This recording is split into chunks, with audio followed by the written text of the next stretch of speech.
말씀 저희 한 절씩 교독하신 후에 마지막 절은 함께 읽도록 하겠습니다. 제가 먼저 읽겠습니다. 형제들아, 내 마음에 원하는 바와 하나님께 구하는 바는 이스라엘을 위함이니 곧 그들로 구원을 받게 함이라.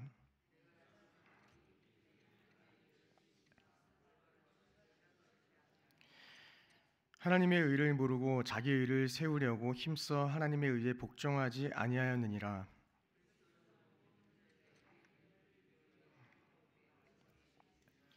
모세가 기록하되 율법으로 말미암은 의를 행하는 사람은 그 의로 살리라 하였거니와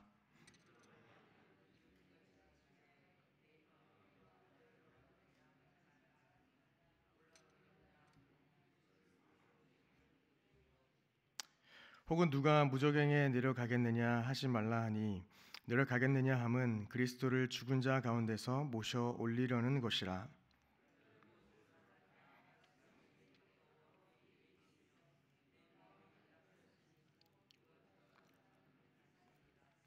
내가 만일 내 입으로 예수를 주로 시인하며 또 하나님께서 그를 죽은 자 가운데서 살리신 것을 내 마음에 믿으면 구원을 받으리라. 함께 읽겠습니다. 사람이 마음으로 믿어 의에 이르고 입으로 시인하여 구원에 이르느니라. 아멘. 네, 오늘 본문의 이 앞장인 9장의 주제는 누가 하나님의 백성인가입니다.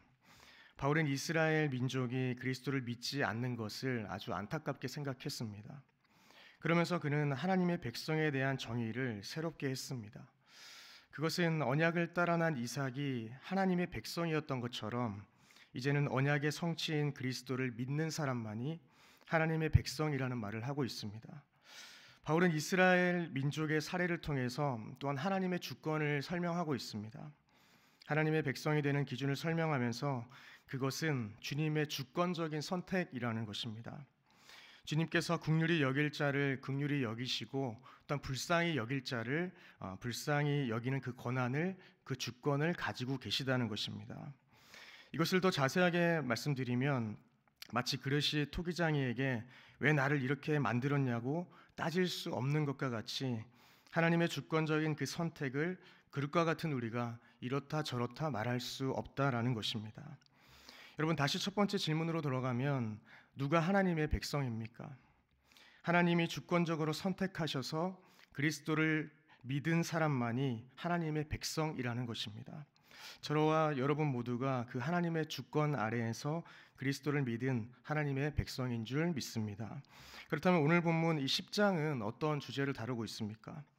오늘 본문 10장은 하나님의 주권 아래에서 이스라엘이 버림받은 것인가? 라는 질문을 하고 있습니다.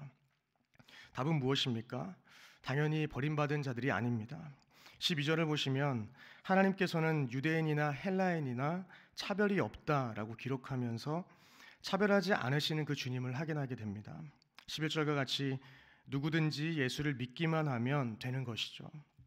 유대인이든 이방인이든 이 예수님을 믿기만 하면 주님께서 구원을 베푸시는 것입니다. 우리는 무엇을 믿어야 합니까? 이 로마서 10장 9절을 보면 내가 만일 내 입으로 예수를 주로 시인하며 또 하나님께서 그를 죽은 자 가운데서 살리신 것을 내 마음에 믿으면 구원을 받으리라 라고 기록합니다. 저희들이 잘 아는 내용인데요. 이 부분은 이 내적인 믿음이 구원의 필수 조건임을 제시하고 있는 것으로 보입니다. 여러분, 신앙생활의 이 신앙의 고백의 결과는 무엇입니까? 구원입니다. 그러나 믿음이 없는 시인은 구원에 이를 수 없습니다. 입 밖으로 형식적으로 억지로 내뱉은 이 말로는 구원을 받을 수 없다라는 것입니다. 그래서 마태복음 7장 22절로 23절을 이렇게 쭉 보게 되면 우리가 주여 주여 한다고 우리가 구원받을 수 없음을 우리가 확인할 수 있는 것이죠. 그때 내가 그들에게 밝히 말하되 내가 너희를 도무지 알지 못한다 이렇게까지 이야기합니다. 그러니 여러분, 구원에 이르는 믿음은 다음 구절인 10절과 같아야 합니다. 로마서 10장 10절을 보시면 사람이 마음으로 믿어 의에 이르고 입으로 시인하여 구원에 이른다라고 기록하는 것이죠. 이 마음이라는 단어는 이 주일 찬양 예배팀의 카르디아라는 이 단어가 바로 이 마음에 해당됩니다. 카르디아는 단지 감정과 정서의 자리뿐만 아니라 지성과 의지의 자리이기도 합니다. 마음은 행동의 근원이라 이 마음에 가득한 것이 입 밖으로 나온다고 성경은 기록하지 않습니까? 카르디아를 여러 가지로 표현할 수 있지만 이를 표현할 때 생명의 근원, 영적 중심부로 이해하는 것이 좋아 보입니다. 마음에서 해결된 것은, 마음에서 믿은 것은 입 밖으로 시인하게 되기 때문에 우리 안에 주님을 향한 그 믿음이, 그리스도를 향한 믿음이 마음에서부터 우러나왔다면 구원받는 믿음, 그 시인이 입 밖으로 된다는 것을 분명하게 기록하고 있는 것이죠. 그러니 마음으로 정말로 믿으면 말씀과 같이 의에 이르고, 마음에서 출발한 신앙의 고백이 입 밖으로 터져 나올 수밖에 없다는 것을 이야기하는 것입니다. 구원은 행위로 받는 것이 아니죠. 행위로 받는 구원이라면 저희들 모두는 구원받을 수 없을 것입니다. 유대인들은 하나님에 대한 열심이 깊었습니다. 그러나 그러한 열심은 결함이 있는 열심이었습니다.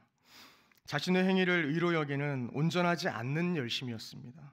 바울의 회심전의 열심을 내었던 것이, 그의 모습을 확인해 보면 우리는 잘 이해할 수 있습니다. 빌립보서 3장 4절로 6절에 그러나 나도 육체를 신뢰할 만하여 만일 누구든지 다른 이가 육체를 신뢰할 것이 있는 줄로 생각하면 나는 더욱 그러하리니 나는 8일 만에 할례를 받고 이스라엘 족속이요 베냐민 지파요 히브리인 중에 히브리인이요 율법으로는 바리새인이요 열심으로는 교회를 박해하고 율법의 의로는 흠이 없는 자라라고 기록합니다. 바울은 육체로 의로울 수 없다라는 것을 말합니다. 그러나 유대인들은 이를 이해하지 못합니다. 여전히 자기 의에 빠져 있습니다. 유대인들은 열심은 이랬습니다. 그들은 자신들의 율법 준수가 하나님의 의보다 중요했습니다. 그래서 이들은 자신의 행위를 바탕으로 하나님 앞에서 의롭게 되려 했기 때문에 그리스도를 믿지 않았습니다. 무지했던 것이죠. 그러나 여러분, 그리스도는 율법의 마침이 되셨다고 오늘 본문은 기록하고 있습니다. 그리스도께서 나타나심으로 율법이 끝이 났다라는 의미입니다. 근데 이 마침이라는 것을 더 명확한 개념으로 이해하기 위해서는 율법의 완성이라는 단어를 쓰는 것이 더 좋아 보입니다. 그러니 이제 죄인은 율법으로 말미암아 의를 추구하는 것이 아니라 오직 그리스도를 믿는 믿음으로 말미암아 의를 추구해야 하는 것을 알 수 있는 것이죠. 율법은 더 이상 그리스도인에게 구속력을 갖지 못합니다. 옛 언약은 끝이 났습니다.